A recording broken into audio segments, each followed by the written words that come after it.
আগে ইন্ডিয়ার সাথে অতীতে যে ম্যাচগুলো হয়েছে আমরা দেখছি যে 1-1 ড্র হয়েছে কিংবা বেশিরভাগই বাংলাদেশ হারছে।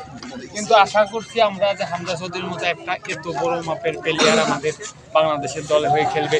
এতে হামজা চৌধুরীর জন্য আমাদের অনুশীলনের যে বাকি 10 জন প্লেয়ার আছে তাদেরও অনেক আগ্রহ বাড়বে। এই যে আমরা হামজা চৌধুরী তো ভালো করতেছে, আমাদেরও ভালো করতে হবে। এরকম আগ্রহ নিয়ে ইনশাল্লাহ ইন্ডিয়ার সাথে আমরা 2-3 গোলের ব্যবধানে জিতবো। আর হামজা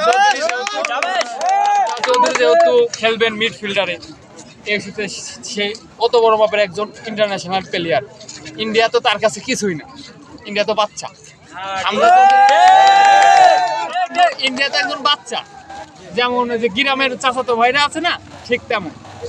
এখন আমরা হামজা চৌধুরীর কাছ থেকে অনেক বড় কিছু আশা করি। শুধু সামান্য ইন্ডিয়া না, আমরা একে একে বিশ্বকাপ 2023 সালের মধ্যে আমরা বিশ্বকাপও খেলবো ইনশাআল্লাহ। মতো আরো যে অনেক প্লেয়ার আসবে। আমরা হামজা চৌধুরীর দেখে দেখে আসলে একজন ভালো তারকা যদি দলে থাকে তার দেখে দেখে সবার খেলার উন্নতি হয়।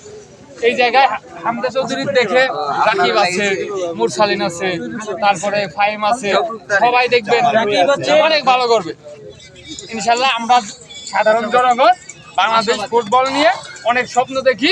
বাংলাদেশ ক্রিকেটের মতো আমাদের ফুটবলও বিশ্বের মঞ্চে মাতাবে। আরেকটা প্রশ্ন আপনার কাছে, সুনীল ছেত্রী ইন্ডিয়াতে এসেছেন, তিনি তার অবসর ভেঙে এসেছেন, তো সেক্ষেত্রে আসলে হামজার সুনীল ছেত্রীকে কাউন্টার অ্যাটাক দিতে পারবে কিনা, বা উনি তো অনেক লিজেন্ড একজন মানুষ। অবশ্যই তার দিক দিয়ে সে অনেক লিজেন্ড, কিন্তু হামজার দিক দিয়ে সে কিছুই না। সে বাচ্চা, আগেই বলেছি যে বাংলাদেশ টিম আগের থেকে এখন শর্ত গুণে অনেক ভালো টিম। আর আপনি দেখতে পাচ্ছেন না, জনগণের মধ্যে একটা সারা বাংলাদেশের মধ্যে একটা আনন্দময় বাতাস বইছে। জনগণের মধ্যেই এত আগ্রহ কিন্তু ফুটবল নিয়ে ছিল না। রাকিব, মুরসালিন এই যে প্র্যাকটিস ম্যাচে তারা প্র্যাকটিস করতো, আমরা কিন্তু তাদের সাথে তেমনভাবে কোনো করতাম না। এই মাঠে যখন খেলা হইতো তারা প্র্যাকটিস করতো, অনুসরণ করতো, উন্মুক্ত, যে পারো দেখো।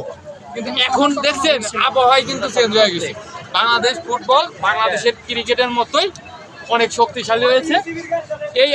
এই উন্নয়ন ধরে রাখার জন্য যদি ঠিকমতো বাংলাদেশ ফুটবল ফেডারেশন পরিচালনা করে, সবার সাথে তার প্রতিভা নিয়ে আগায়, বাংলাদেশ ফুটবল টিম অনেক ভালো করবে। ইন্ডিয়ার তো গুড়াই ধরতেছি না, মানে এটা তো আমরা সামান্য একটা ইসের মধ্যে আছি। আমরা অস্ট্রেলিয়ার সাথে 2-1 গোলে হারছি। এখানে আমরা অস্ট্রেলিয়াকে হারাবো এই পরিকল্পনা নিয়ে আমরা চলতেছি। আহমেদুলকে আপনারা মিস করবেন কিনা? অবশ্যই মিস করবো।